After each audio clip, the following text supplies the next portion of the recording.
அவர்களை பிரிந்த ஸ்ரீதல் அவர்கள் இப்போ பார்த்தீங்கன்னா தன்னோட புது கணவரோட காதலர் தினம் கொண்டாடி இருக்கக்கூடிய மிகப்பெரிய அளவில் வைரலாகி வருது. குழந்தை நட்சத்திரமாக அறிமுகமாகி தமிழ் சினிமாவில் வில்லன் குணச்சித்திரம் உள்பட பல்வேறு கதாபாத்திரங்கள் நடித்தவர் பிருத்திவிராஜ். பப்ளு என்று அழைக்கப்படக்கூடிய இவர் தற்போது டிவி சீரியல் நடிச்சு வராரு. சிவாஜி, எம்ஜிஆர் படங்களில் குழந்தை நட்சத்திரமாக நடித்த இவர் அஜித் குமாரின் அவள் வருவாளா, சூர்யாவின் வாரணமாயிரம் படங்களில் நெகட்டிவ் கதாபாத்திரங்கள் நடிச்சிருப்பாரு. தமிழ் தவிர தெலுங்கு, மலையாளம், கன்னடம்னு பல மொழிகளையும் நடிச்சிருக்கிறாரு. அதே போல டிவி நிகழ்ச்சிக்கு தொகுப்பாளராகவும் இருந்திருக்கிறார். பிருத்திவிராஜ் சினிமாக்களில் நடித்து கொண்டிருக்கும் போதே 1994ஆம் ஆண்டு ஃபீனா அப்படின்றவங்கள திருமணம் பண்ணாரு. இவங்களுக்கு அஹத் அப்படின்ற மகன் இருக்காரு. ஆட்டிசம் குறைபாடு இவருக்கு இருக்கு. இந்த நிலையில இவர் ஷீதலோட காதல் வயப்பட்டிருக்காரு. சின்னத்திரை வட்டாரத்தில் பெரிய பரபரப்பை ஏற்படுத்தியிருந்தது. லிவ் இன் ரிலேஷன்ஷிப்ல இருந்தவங்க கடந்த ஆண்டு திடீர்னு பிரிஞ்சுட்டாங்க. பப்ளு இது குறித்து பேசாத நிலையில ஷீதல் பேட்டி ஒன்றில் மறைமுகமாக காரணத்தை உடைச்சாரு. அதைத் தொடர்ந்து கடந்த வருட இறுதியில சுமேஷ் சோமசேகரன் என்பவரை திருமணம் செஞ்சுக்கிட்டாங்க. இந்த நிலையில காதலர் தினமான February 14 அன்னைக்கு அவங்க தன்னுடைய காதல் அனுபவங்களை வீடியோ மூலமாக சமூக வலைதள பக்கத்தில் பகிர்ந்திருக்கிறாங்க. பப்ளுவுக்கும் தனக்கும் இடையே நடந்த பிரிவு குறித்து ஷீதல் கலாட்டா சேனலுக்கு கடந்த வருடம் பேசியிருந்தாங்க. இது குறித்து அவங்க சொல்லும் பொழுது, எனக்கும் சரி பப்ளுக்கும் சரி மக்கள் மத்தியில் ஒரு விதமான இமேஜ் இருக்குது. நாங்கள் எங்களுடைய வாழ்க்கையின் மோசமான பக்கங்களை அவர்களிடத்துல காண்பிக்கல. எங்களுக்குள் நடந்த அந்த பர்சனலான விஷயங்களை ஷேர் செய்து நாங்கள் ஒருவரை ஒருவர் வருத்தமடை செய்ய விருப்பமடையல. ஒரு கட்டத்தில் நாங்கள் அந்த உறவில் இருந்து வெளியேற முடிவு செய்தோம். அந்த பிரிவின் வழியாக எனக்கு எந்த வழியும் இல்லை. நான் சகஜமாக வாழ்ந்துட்டு இருக்கேன். பொய் சொல்ல விரும்பலை.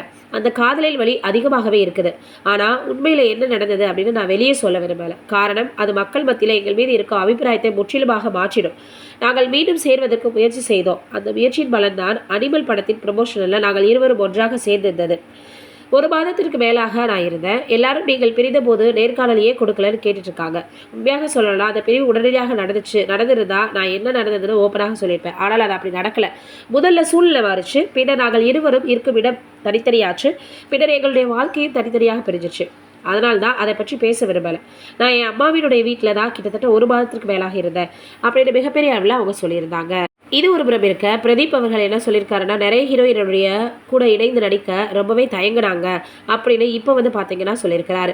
இப்போ டிராகன் திரைப்படத்தை இவங்க பார்த்தோன்னா உருவாக்கி வந்துட்டுருக்காரு அப்படின்னு எல்லோருக்குமே தெரியும். அஸ்வத் மாரிமுத்து இயக்கி இருக்கக்கூடிய இந்த படத்தில் அனுபமா பரமேஸ்வரன், அதற்கப்புறம் கௌதம் மேனன், மிஷ்கின், கேஎஸ் ரவிக்குமார்னு பல முக்கிய கதாபாத்திரங்கள் நடிச்சிருக்காங்களாம். ஏஜிஸ் நிறுவனம் தயாரிச்சிருக்கக்கூடிய இந்த படத்திற்கு லியோன் ஜேம்ஸ் இசையமைச்சிருக்காரு.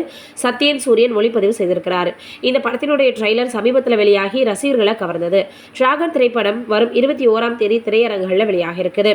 இதுல என்ன சொல்லியிருக்கிறாரு, கோமாளி பட இயக்குனர் அப்படின்னு சொன்னதுமே எல்லாருமே படத்துல நடிக்க தயாராக இருக்கிறேன்னு சொன்னாங்க. நான் தான் கதாநாயகன் சொன்னதுமே அனைவரும் என்னோட நடிக்க தயங்கிட்டாங்க. அப்படின்னு எனக்கு இந்த படத்துல அனுபமா தான் கதாநாயகின்னு இயக்குனர் சொன்னாரு.